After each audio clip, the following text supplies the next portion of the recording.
Welcome back to, what shall I say, part two of matrices.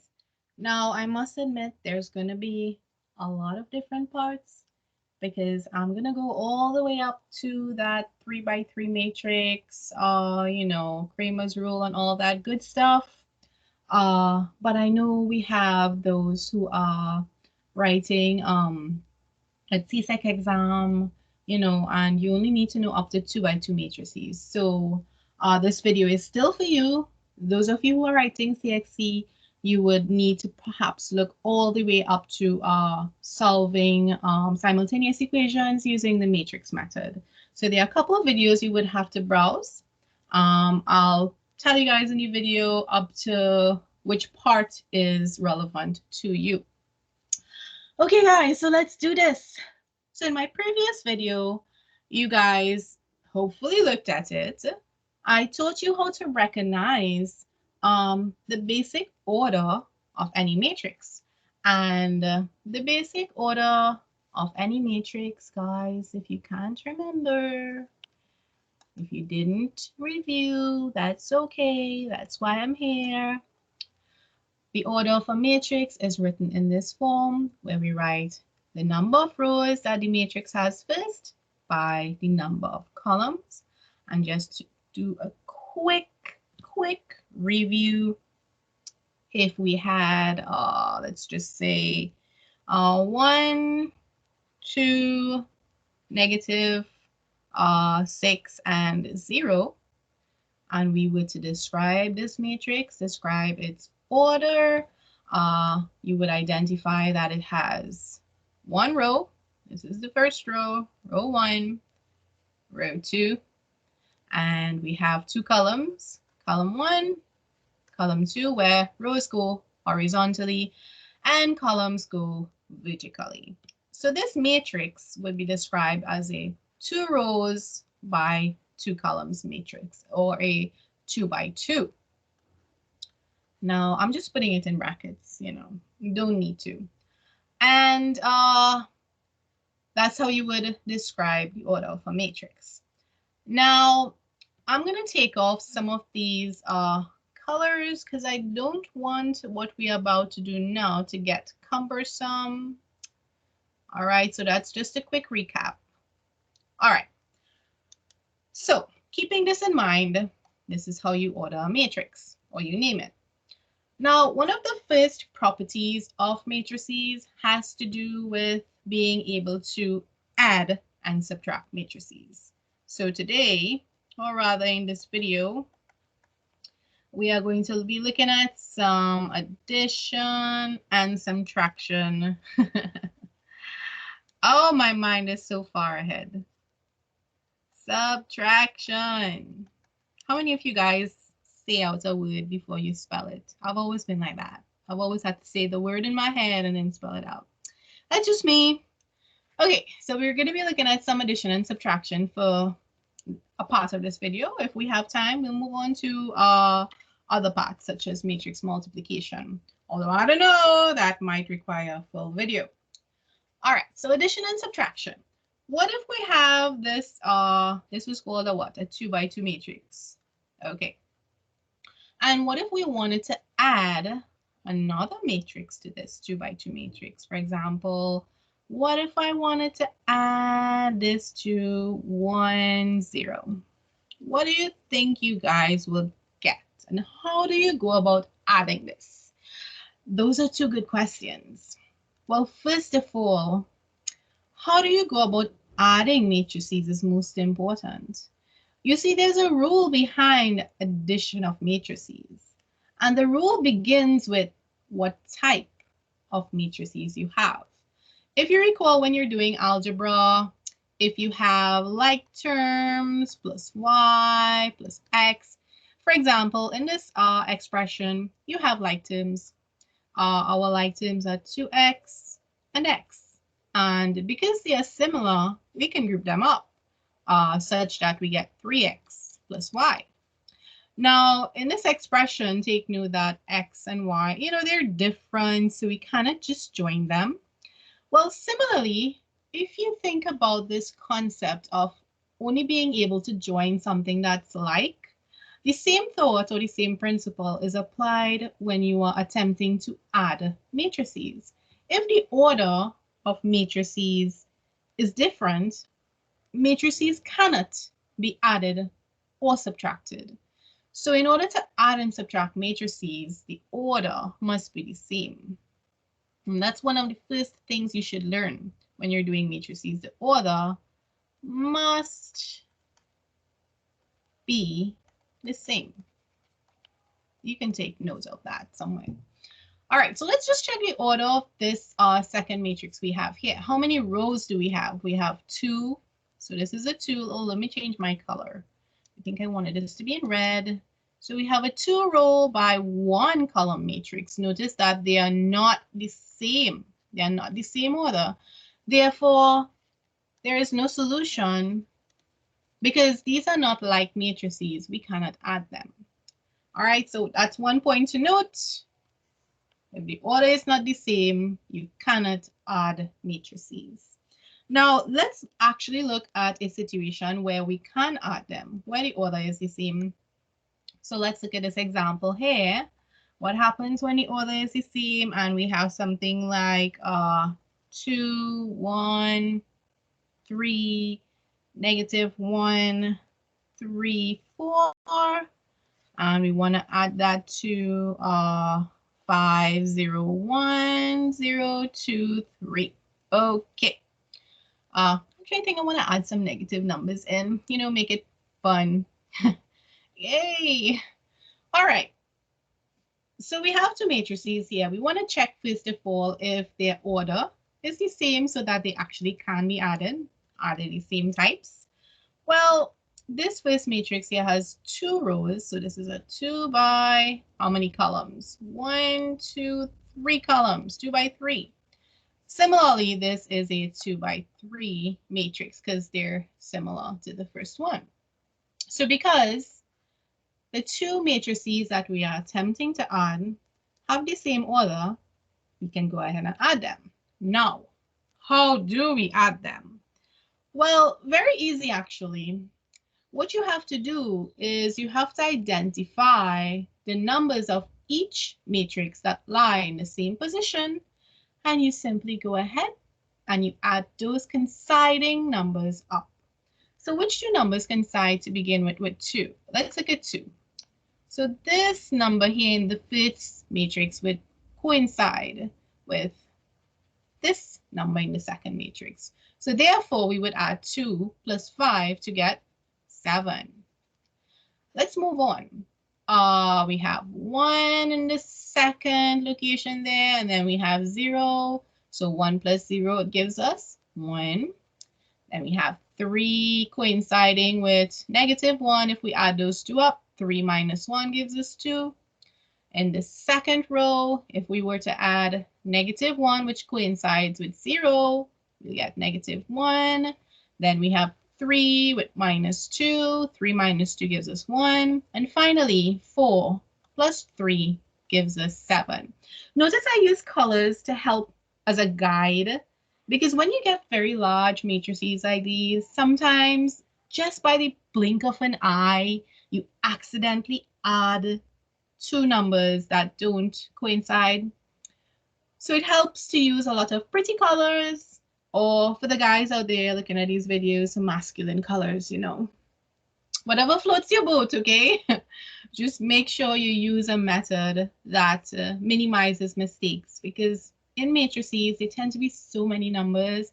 It causes a brain flutter sometimes, and I mean, you know how to work it out, you really do, but just, it's this thing called mistakes, you know. It happens, gotta live, all right? So guys, this is basically how you would go about doing an addition of matrices. Of course, by extension, you can add 3, 4, 5 up. You can add an unlimited number of matrices that have the same order. What do I mean by that? Well, you can add if you had 1, 2, 3, 4 plus 0, 0, 1, 2 plus 0, 1, 1, 0 You can add, and the list goes on and on. Once all of the matrices that you are trying to add have the same order, then it can be done. Okay, guys. So that's one of the properties of addition of matrices. And I'll also say that additional properties of matrix addition are one. Let me write that down here. So some additional properties of matrix addition. If you guys are taking notes and creating a nice little notebook, you know, I just thought I'd write some stuff for you guys to put down in your nice little fancy dancy notebook. Okay, so let's just say, for example, we have three matrices. If we have three matrices labeled X, Y, and Z, I don't know, I just decided to call them X, Y, and Z. And they're all the same order, having the same order, right? So if we have a situation where we are given three matrices, X, Y, and Z, and they have the same order, then some of the things you can actually do with these three matrices are, one, you can add them, right? A matrix, you can add them in any order because matrix addition is commutative. That means you can move stuff around. So because matrix addition is commutative, say for example, if you were to add X plus Y, you would get the same answer as adding Y plus X in that order. Similarly, so that's point A. Point B, you have, it's also associative. Also associative. What does that mean? Well, let's just say we chose to add all three of our matrices up. X plus Y plus Z. It would be the same if you were to choose to add these first two, get an answer, and then add it to Z.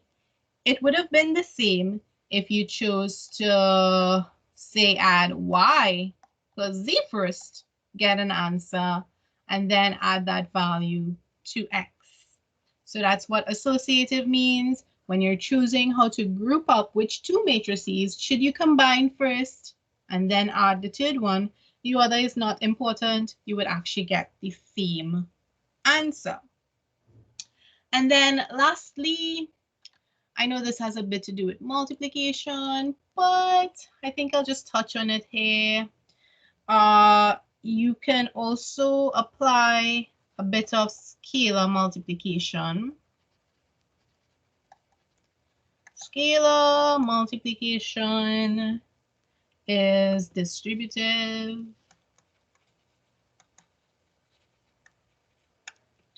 Over matrix addition. And what does that mean? Right. What does that mean? Well, first of all, let me just touch on the point of scalar multiplication. So, of course, scalar, the word scalar just comes across as a constant, a number, any value. We'll call that k. So let's just say, for example, you were to multiply the sum of the matrices X and Y by some random number, k, right? It could be 5, it could be 7. At the end of the day, this k is just a scalar number, right? What they mean that it's distributive over the addition of two matrices or 3 or 4, how many ever matrices you are adding. It just means that if you think about the distributive rule in algebra, you can multiply and expand brackets to get k by x plus k by y. And they actually are the same thing. How is this applicable to matrices? Well, let me show you a quick example so you can visualize what this essentially is saying. Let's just use real numbers here. Let's just say k happens to be a value of 4. And we had two matrices, 2, 1 plus 5 with 0. Okay, and they're saying that, hey, instead of adding up, if we were to add brackets first, we would get that 4 remains outside, and we would have 2 plus 5, 7. 1 plus 0 gives us 1. All right, we would get a situation like this. And on the left-hand side, if we continue to multiply that addition that we just performed to get 7 and 1, if we multiply that by that 4 outside, we'll just get 28. And 4 by 1 is 4. That'll be the answer on our left-hand side. But the rule that talks about, hey, you can distribute brackets as well, you know, simply tells us that instead of grouping it together like this, you can also expand to get 4 multiplied by your first matrix plus 4 multiplied by your second matrix. And on the right-hand side, we would get 8, and 4 by 1 is 4, plus 5 by 4 is 20, and 4 times 0 is 0. And if we continue to add these, we get 28 on top and 4. And as you can see, the answers are the same both on the left-hand side and the right-hand side, because, like they said in the rule, you can perform scalar multiplication by simply distributing that k, or that constant, over each of the matrices. So if you ever encounter a case where you are given a number in front of a matrix and you're wondering, how do I bring that into my answers? Well, there's two ways you can do it. If you are adding, you can add up your numbers, as in the left-hand side here. You can add up your numbers first, then multiply by your constant, or you can choose to expand your brackets, distribute, and you can choose to multiply each matrix by the scalar first, and then go ahead and perform your addition at the very last. Okay, guys, so I think that concludes our basic properties for matrix addition, and just a touch on matrix multiplication there we did in part C there. So in the next video, we'll be moving on to the famous matrix multiplication. Now, multiplication tends to be a little bit tricky, so I'd suggest when you guys are coming back to look at my next video, you walk with some water, you walk with some snacks, you make sure you cool down your brain for a bit. You know, you're coming into class not tired, you take a rest, and then you try to approach it with a clean frame, a clean slate of mind, and a well-rested self. Okay, guys, so looking forward to seeing you guys in my next video. Take care, and I'll see you guys. Bye.